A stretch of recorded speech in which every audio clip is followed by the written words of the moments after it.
The international break is nearly over, which means it's nearly time for FPL to be back. And in this video, I thought I'd update you all on my team and my transfer plans for Game Week 8.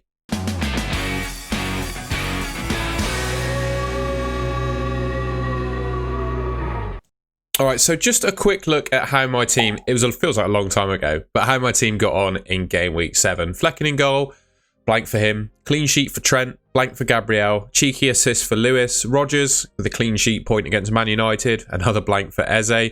And Boomer with a goal, consistently scoring really good points for me.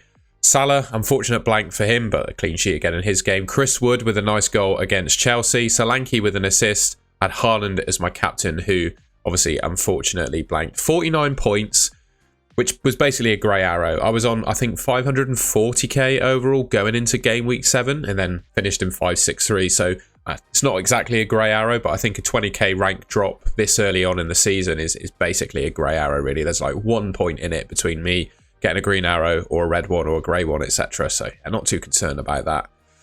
I think it's probably worth just having a look at how my team shapes up, basically. And based on players' performances in last week, etc., maybe thinking about how I want to change things around, if you like, with my team.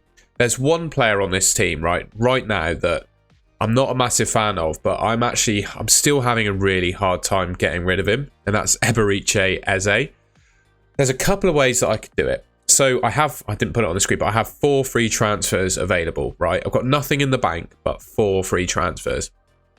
And I could get rid of Eze and just straight swap him for someone, or I could do a multi-transfer sort of play where I could make 3 transfers to potentially downgrade, upgrade some players elsewhere, get rid of Eze, and maybe overall improve my team. And I'll talk about that now.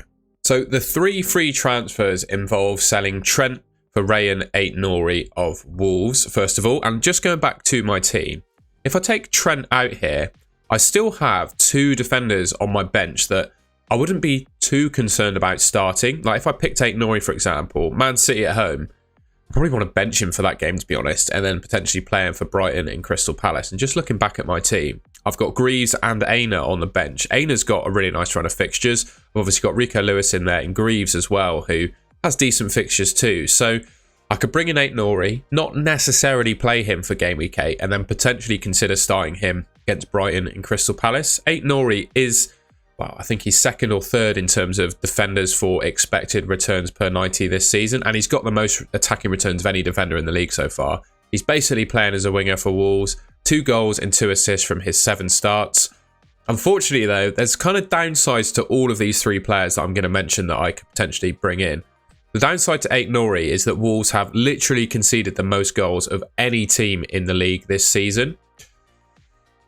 So, yeah, that's the downside to Ait-Nouri, basically. He's fantastic from an attacking perspective. And he conceded, well, it says 6 there. He conceded 5 goals against Brentford, but still scored 9 points. And also, I guess I really like the fact that he's a bit of a differential. He's going to be a popular transfer in for Game Week 8, don't get me wrong. But I still think overall in the game, he's going to be a differential. And as that Man City game gets out of the way, Wolves have had probably the toughest start to the league of any team in the league this season, I would say, in terms of fixture difficulty. So obviously that comes to an end at some point. You can't just have tough fixtures forever.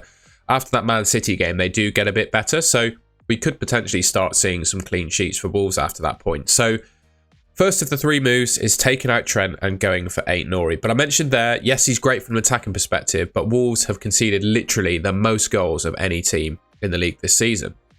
The next player I could look to bring in would involve taking out Mo Salah and bringing in Cole Palmer. Now, Cole Palmer literally set one of the highest scoring game weeks of all time in Game Week 6. Didn't do so well in Game Week 7. I think he just came away with an assist. He's obviously on pens, free kicks, plays 90 minutes every game, ticks just all of the boxes, right, of what you want in a good FPL asset. And he is really picking up where he left off last season, right? And there's a little stat I wanted to show you. So here is how Cole Palmer compares to the other premium mids in the game in FPL at the moment. And it's not just the premium mids in the game, it's all of them. He is the top midfielder in the league in terms of FPL for expected goal involvements put up so far. So he is the most dangerous midfielder in the game. And if I've got Mo Salah in my team, the question I'm asking, with Salah being literally 2 million, even though Palmer's gone up to 10.8 million now, as you can see there, Salah is 2 million more and he's put up less expected goal involvements than Cole Palmer. So you have to ask yourself the question, regardless of price. And I think in FPL, it could be quite easy to get distracted by players' prices. Wanting to pick Salah, I don't know. It's kind of hard to explain what I mean by that, but sometimes I think we can let player prices influence our transfer decisions where a cheaper player could actually be better than a more expensive player. I looked maybe to the comparison that's going on in my head, at least, between Salah and Palmer, and also maybe Morgan Rogers, for example, as an option. He's in my team already, but I would personally be comfortable starting Rogers every week. But initially, I was put off by his price. The fact that he was only 5 million at the start of the season kind of put me off using him as a starting option. It sounds a really weird concept, but sometimes I can certainly find myself being a little bit distracted by price. But yeah, essentially, Cole Palmer has been better this season in the league so far for expected goal involvements than Salah, and he's 2 million cheaper, right? The other player I could bring in, so involving doing Salah to Palmer, I could also do Eze to Saka. Now, unfortunately, Saka is carrying a potential injury from the England international break the international break when he played for England. So we don't know the full extent of that injury. I believe he returned back to Arsenal for treatment, etc. And to be completely honest, I'm not entirely sure that Arteta is really going to give us any information. He's pretty coy about any of his starting players, their injury status, etc. Just because he wants to keep things a secret, basically, and keep the other manager guessing as to how he's going to line up. And I think Saka is probably the single Arsenal talisman, right? And best player. Put it there. That's obviously the reason to pick him. When he is fit and does play, plays 90 minutes regularly. His stats are getting better and better season on season. He takes some of the corners for Arsenal, which is obviously where they score a good boatload of their goals. And yeah, when he plays, he's great. But the question for Game Week 8 is he actually going to play? And going back to Cole Palmer as well, there's a downside to him too. Now, don't get me wrong. I cannot deny that Cole Palmer is a great option. I'm not going to sit here and say that I don't think he's a good FPL asset. That's not what I'm saying. What I am saying is the fixtures coming up get quite tough. Liverpool, Newcastle, Man United. They are not the easiest fixtures, right? Newcastle, Man United, not necessarily gotten off to their... Well, I think Man United are literally off to their worst start in the Premier League so far. But in Premier League history, I think. But they've still kept 4 clean sheets from 7 games. And I don't think Newcastle are that far off that either. I think they've got a few clean sheets this season as well. And then Liverpool are statistically the best defence in the league so far this season. So Cole Palmer's put up some great expected goal involvement status so far. But is he really going to sustain that through the next few games? I don't know.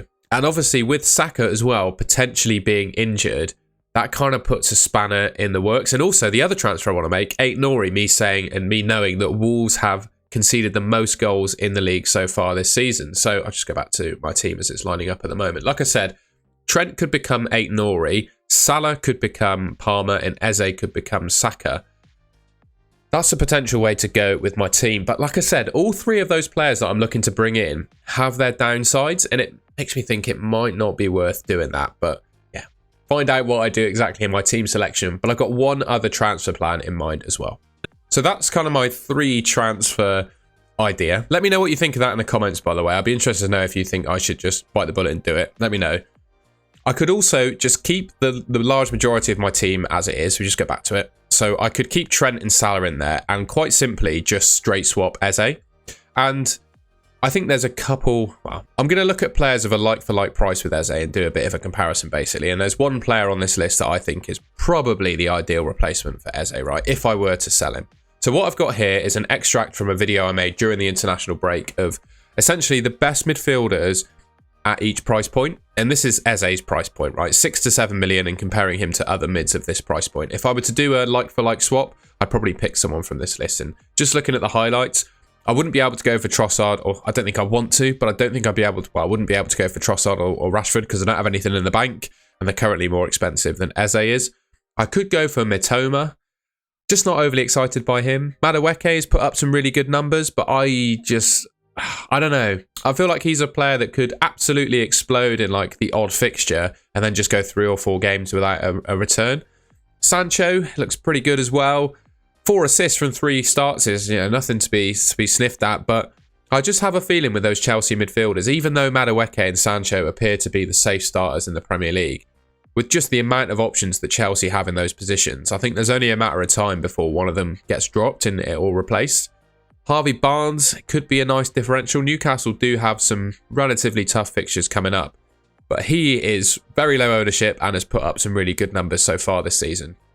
He's actually gone up to 6.6 million since this graphic was made. But I think my favourite player on this list is Brennan Johnson. And comparatively with Eze, he has put up slightly more expected goal involvements. And per 90, he is also slightly more dangerous. Now, I was actually thinking of doing Eze to Brennan Johnson before the international break.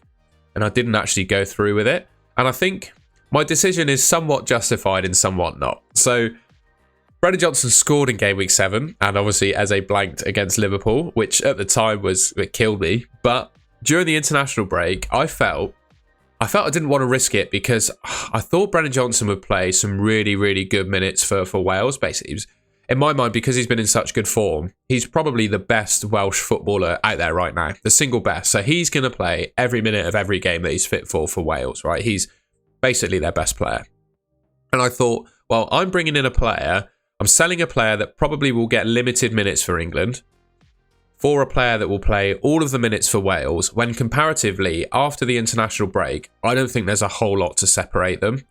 So I didn't make the move in that instance, and I don't know if it paid off yet. I guess we'll find out over time. You probably need a bit more time to work that one out. But Brennan Johnson is a bit of a doubt now for Game Week 8. I believe he picked up a knock playing for Wales. I don't think it's anything serious, and to be honest, I do think he probably plays in Game Week 8. But I feel kind of the dangers of the international break and the reason I didn't make that move, just purely the fact he picked up a knock. And I'm not wishing players to be injured, but it was kind of justified. But looking ahead at the next 3 fixtures, these Fantasy Football Hub expected points, by the way, absolutely love Eze. Looking at their stats, Eze has not been as clinical, I guess, as Brennan Johnson. They put up very similar expected goal involvement numbers, albeit Brennan Johnson has done so from one less start. But obviously, 5 returns for Johnson, 1 for Eze is a bit of a gulf, really. And in terms of per 90 minutes, Johnson is more dangerous than Eze. So for me, whether I make this decision or not depends on, first of all, my thinking about those 3 free transfers and potential to make that move, and probably the fitness of Bukayo Saka.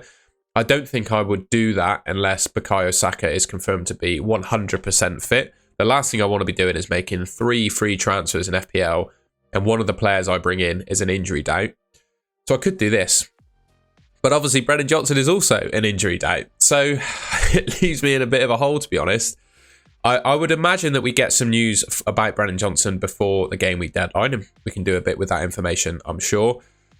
But yeah, those are kind of my 2 transfer plans. So if we just go back to the team, here we go. I would do option number 1. Oh, sorry, I hit the mic then. Option number 1 is Trent to Ait-Nouri, Salah to Palmer, and Eze to Saka. That's option number 1 with 4 free transfers. Option number 2 is just doing Eze to Brennan Johnson. I don't think I'm in any rush to make these moves. I don't think price changes are going to kill my opportunities to do that. I've got stuff in the bank if I want to make either option. But yeah, those are kind of my 2 transfer plans. So if that all makes sense and you understood it, let me know in the comments which route you would take.